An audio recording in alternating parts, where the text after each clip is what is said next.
নমস্কার, সুভদ্রা রান্নাঘরে আমার সকল দর্শক বন্ধুকে জানাই স্বাগত। আমি শিউলি। এগুলো হচ্ছে দেখো ভাজা ছোলা। আমি আজকে ভাজা ছোলা দিয়ে একটা স্মুদি করব। তো একটা হেলদি স্মুদি হবে, হেলথ ড্রিঙ্ক হবে, যেটা মানে যারা জিম করে তাদের জন্য বা বাচ্চা বড় সকলের জন্য এটা খুবই একটা স্বাস্থ্যকর ড্রিঙ্ক বা স্মুদি। যাই হোক, এবারে এটাকে আমি কি করবো বলো তো, একটু করে হাতে করে চটকে নিলে খোলাটা ছাড়িয়ে নেব যতটা পারবো। তারপরে এটাকে আমি গুঁড়ো করব। দেখো, আমি ছোলাগুলো ছাতু বানিয়ে নিয়েছি।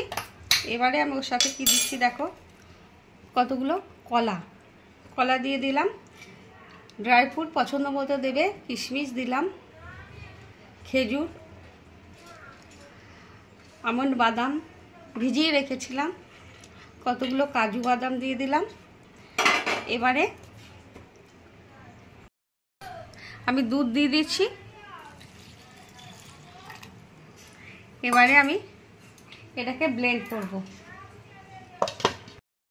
দেখো, আমার ব্লেন্ড করে নেওয়া হয়ে গেছে। আমি এবারে গ্লাসের মধ্যে এটাকে সার্ভ করে দিচ্ছি। এবারে আমি ওপর থেকে একটুখানি ড্রাই ফ্রুট দিয়ে দিচ্ছি গার্নিশিংয়ের জন্য বা টেস্টের জন্য, বা মুখে পড়লে এগুলো খুব ভালো লাগবে।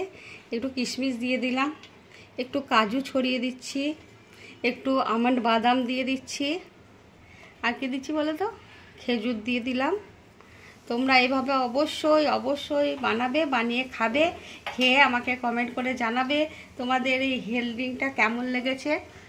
আর তোমরা সবাই আমার সাথে বা পাশে থাকবে।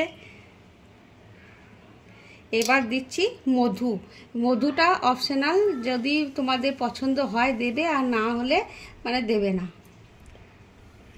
ঠিক আছে, তাহলে আজকের মতো টাটা।